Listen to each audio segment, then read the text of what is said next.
Artūras, kaip sakant, taip gražiai pasakė, aš irgi gražiai, bet vis dėlto tos sąlygos buvo biški tokios ypatingos, nes nieks nenori gauti tos traumos, o pasidarė jau tikrai slidoka vienu momentu. Ir aišku, mes labai džiaugiamės, pilna salė, labai džiaugiamės fanais, kad susirinko, norim viską, bet ta baimė tokia buvo, kad greičiau greitesnį judesį padarysi ir gausi traumą ir neduok dievę. Vat, pavyzdžiui, kiek rimtai dabar susižeidė Valančiūnas, mes tikrai kol kas nežinom, žinosim tik tai vėliau.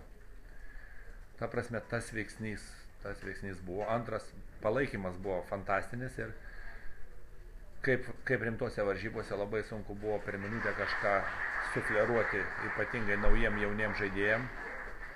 Ne visą laiką aikštelėje buvo mintis. Tai buvo šiandieną mūsų pagrindinė bėda. Be to, išbandėm keletą naujų gynybų, nepasakysiu, kad jos pasiteisino. Bet iš kitos pusės dar kartą sakau, man buvo sunku ką patarinėti, nes nieks manęs negirdėjo, nes labai geras buvo palaikymas. Klausimai, prašom. Treneri, kuris iš žaidėjo geriausiai valdė komandą, kuris jums paliko geriausiai įspūdį? Nu, dar per anksti kalbėti čia.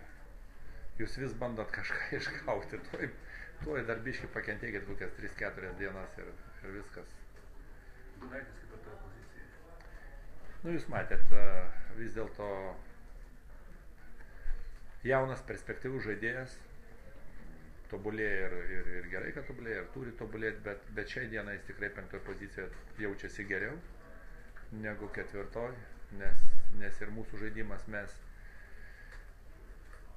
mes neturim tokio ypatingai ūgio pranašumo su Jonu po krepšiu, kad dar su antru sunkiu žaidėju uždarytume 3 sekundžių zoną. Mes, jeigu norim Joną išnaudoti, mes turim išplėsti perimetrą. Deja, su Gidaičiu mes uždarom 3 sekundžių zoną daug stipriau. Be to, labai vėluoja perdavimai į 3 sekundės ir daug dalykų. Trenerių rungtynių pradžioje atrodė, kad mėgtinat kamuoliais Valančiūną, koks buvo tikslas jam duoti kuo daugiau pusėje? Nu, žinot, gal kažkiek tai pirmos rungtynės ir nori atiduoti, bet jūs atsiminkit, kad šiandieną tie žaidėjai, kurie žaidė aplink jį, didelė dalis iš jų, jie nėra užtikrinti buvimų galutiniai sudėti, todėl pasakyti, kad taip jau gerai maitinom ir laiku viską atidavėjom, nebuvo, nes jie irgi nori atsižymėti, nori pasirodyti, ir tai suprantamas dalykas. Treneri, nežinot, koks rimtumas traumos, o kas susižeidė, ar kirkšnį tempė? Kirkšnį patempė, kirkšnis gyja labai ilgai ir čia nėra geras dalykas, yra blogai.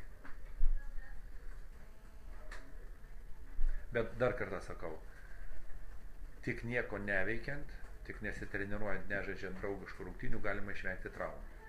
Jeigu mes norim pasiruošti gerai, mes turim žaisti maksimaliai, turim praktiškai nesaugodami savęs, bet tai yra toks šiandieninis sportas.